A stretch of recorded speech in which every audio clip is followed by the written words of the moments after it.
Hello and welcome back. मैं हूं रंजन और आप देख रहे हो रंजन मिस्टर फिजिक्स। तो पिछले वीडियो लेक्चर में हमने बात किया था कि अगर एक कैपेसिटर है और एक बैटरी है, दोनों ही डिवाइसेस हैं और दोनों में एनर्जी स्टोर हो रहा है, तो दोनों में फ़र्क क्या है? हमें फिर कैपेसिटर की ज़रूरत क्यों पड़ी अगर हम बैटरी से काम चला सकते थे? बैटरी का इन्वेंशन तो काफ़ी पहले हो चुका था, कैपेसिटर तो काफ़ी बाद में आया। तो अब यहाँ पे हम आके ये समझेंगे कि कैपेसिटर की ज़रूरत क्यों पड़ गई। बैटरी वर्सेस कैपेसिटर, सिमिलरिटीज़ और डिससिमिलरिटीज़। सिमिलरिटीज़ इसमें क्या है? सिमिलरिटीज़ तो पहला सिमिलरिटी यही हो गया कि दोनों एनर्जी स्टोर करते हैं, राइट? बैटरी भी और कैपेसिटर भी। दूसरा सिमिलरिटी क्या हो जाएगा? दोनों पोटेंशियल डिफरेंस क्रिएट कर सकते हैं, ठीक ना? किसी भी सर्किट में अगर आप बैटरी कनेक्ट कर रहे हो तो वहाँ पे वो पोटेंशियल डिफरेंस क्रिएट कर देगा, पीडी क्रिएट कर देगा, वोल्टेज डिफरेंस दे देगा। और अगर किसी सर्किट में कैपेसिटर कनेक्ट कर रहे हो तो वो भी कर देगा, राइट? तो ये सिमिलरिटीज़ कुछ यहीं पे आप इतना ही समझिए इसमें। बाकी डिससिमिलरिटीज़ क्या हैं, डिफरेंसेस क्या हैं इसमें? तो डिफरेंसेस, जो मेजर डिफरेंस है वो है the way energy releases from capacitor and the way energy releases from battery. Battery जिस तरीके से एनर्जी को रिलीज करती है और कैपेसिटर जिस तरीके से एनर्जी को रिलीज करती है। तो पहला डिफरेंस यही है कि रिलीज ऑफ एनर्जी। दूसरा क्या है कि वे टू स्टोर एनर्जी। और तीसरा क्या है? Amount of energy. अगर किसी कैपेसिटर को किसी बैटरी से आप चार्ज करते हो तो ये हो सकता है कि बैटरी के इक्विवेलेंट वोल्टेज इस पे अपीयर हो जाए। इसका ये बिल्कुल मतलब नहीं कि जितना इसमें एनर्जी है उतना इसमें हो जाएगा। एनर्जी का अमाउंट अलग अलग हो सकता है, वोल्टेज हो सकता है सेम हो जाए, राइट? और दूसरा क्या है कि जिस तरीके से एनर्जी स्टोर करते हैं, जैसे बैटरी में जो एनर्जी स्टोर होता है वो केमिकल रिएक्शन से होता है। वो केमिकल एनर्जी उसमें उसके पोटेंशियल डिफरेंस क्रिएट करता है और फिर उसमें एनर्जी आ जाती है केमिकल रिएक्शन से, ठीक ना? और इसमें क्या होता है, इसमें चार्ज कर रहे हैं हम, इसमें इसको इलेक्ट्रिकल एनर्जी ही इलेक्ट्रिकल पोटेंशियल एनर्जी में कन्वर्ट हो रहा है। मींस एक्चुअली बैटरी की जो केमिकल एनर्जी है उससे हम वर्क लेकर के इसको चार्ज कर रहे हैं कैपेसिटर को, तब ये इसमें as a potential energy store हो जा रही है।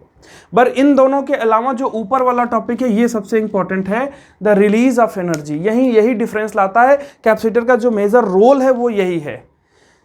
ये क्या करता है कि बहुत झटके में, एक बहुत कम टाइम में बहुत ज़्यादा एनर्जी जब कभी चाहिए होता है, जब कहीं चाहिए होता है, बहुत कम समय में बहुत ज़्यादा अमाउंट में एनर्जी चाहिए, तब हम उसमें कैपेसिटर लगा के देते हैं। बैटरी क्या करता है? वो बहुत धीरे धीरे एनर्जी ड्रेन करता है, बहुत धीरे धीरे एनर्जी रिलीज करता है।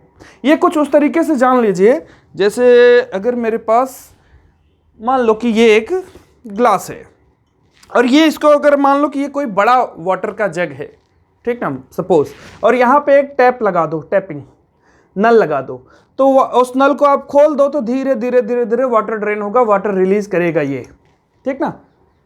और उस टैपिंग से यहाँ से अगर कोई एक टैप लगा दिए हो तो, और वो काम करता है बैटरी, वो काम करता है बैटरी। बैटरी यहाँ से धीरे धीरे धीरे धीरे एनर्जी रिलीज, जो भी एनर्जी क्या है इसमें, ये वाटर समझ लो इसका एनर्जी है, वाटर इसमें एनर्जी है, तो ये टैप से धीरे धीरे एनर्जी रिलीज होगी, तो ये काम करेगा बैटरी। और कैपेसिटर क्या करेगा? ये पूरा नीचे का एक कैप है सपोज, ये पूरा बेस ही आप निकाल दो, इसको तुरंत खोल दो इमीडिएट, तो अचानक से ये पूरा पानी एक साथ नीचे गिर पड़ेगा। समझ में आ रही बात? तो ये हुआ हमारा कैपेसिटर। एक और एग्जांपल लेके मैं आपको बता देता हूं, तो इसको हटा देते हैं। सिमिलरिटीज में आपने देख लिया कि दोनों क्या कर सकते हैं, एनर्जी स्टोर कर सकते हैं और दोनों पोटेंशियल डिफरेंस क्रिएट कर सकते हैं। डिससिमिलरिटी में आपने देख लिया कि release of energy, store of energy और अमाउंट ऑफ एनर्जी, ठीक ना? अब थोड़ा और अच्छा हम देखेंगे इसको, रिलीज ऑफ एनर्जी को। अभी जो हमने एग्जांपल लिया वो ये था कि एक कोई बाल्टी है सपोज, और यहाँ पे एक इसका टैप लगा दिए हमने, और यहाँ से ये पानी गिर रहा है, ये बाल्टी पूरा भरा हुआ है। तो ये अगर एनर्जी है तो इसको रिलीज करने का एक तरीका ये है कि यहाँ पे एक टैप है, इस टैप से आप ऐसे खोल दो टैप, यहाँ से धीरे धीरे निकलेगा। और एक तरीका ये है कि इस बाल्टी का ये नीचे वाला ढक्कन यही हटा दो अचानक से, तो ये देखो ना फटाफट कितना कम समय में ये टंकी खाली हो जाएगा, ये बाल्टी खाली हो जाएगा।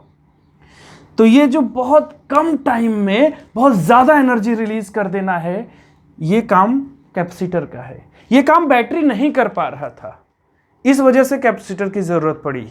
एक और एग्जांपल देख लो, जैसे मान लो कि ये कोई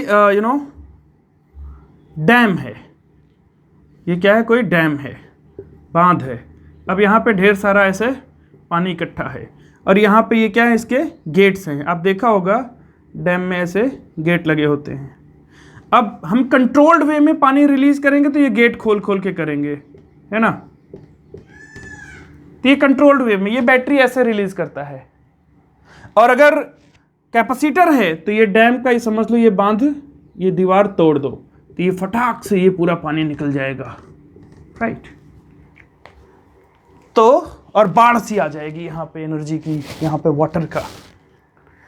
तो ये मुझे लग रहा है काफ़ी हद तक क्लियर कर दिया होगा कॉन्सेप्ट कि कैपेसिटर क्या करता है। कैपेसिटर एनर्जी को रिलीज करता है इंस्टेंट, बहुत कम समय में बहुत ज़्यादा एनर्जी रिलीज कर देता है।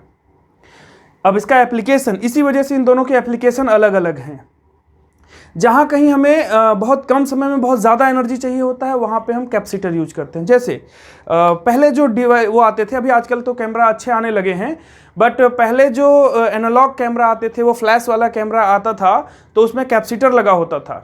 इवन डिजिटल वाले में भी लगा होता था कि हम उसको बार बार अगर 2-3 बार लगातार फ्लैश ऑन कर दें तो वो नहीं करेगा। एक बार के बाद उसको थोड़ा टाइम चाहिए होता है स्टोर करने के लिए एनर्जी, फिर चार्ज होगा वो, इसके बाद तब फिर दोबारा उसको क्लिक करो तो अगेन फ्लैश आता था। 2 बार 3 बार कर दो तो वो फ्लैश देना ही बंद कर देता था। क्यों? क्योंकि उसको टाइम नहीं मिला इसको चार्ज करने का। तो कैपेसिटर है। और उसमें फ्लैश में क्यों यूज कर रहे हैं? कुछ उसमें बहुत कम टाइम में बहुत ज़्यादा एनर्जी रिलीज करके लाइट देना होता था।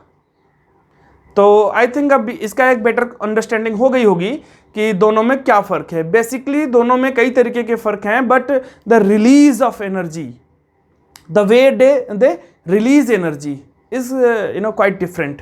एक तो बहुत कंट्रोल्ड वे में धीरे धीरे ड्रेन करता है बैटरी, और ये इमीडिएट बहुत कम टाइम में बहुत ज़्यादा एनर्जी रिलीज करता है।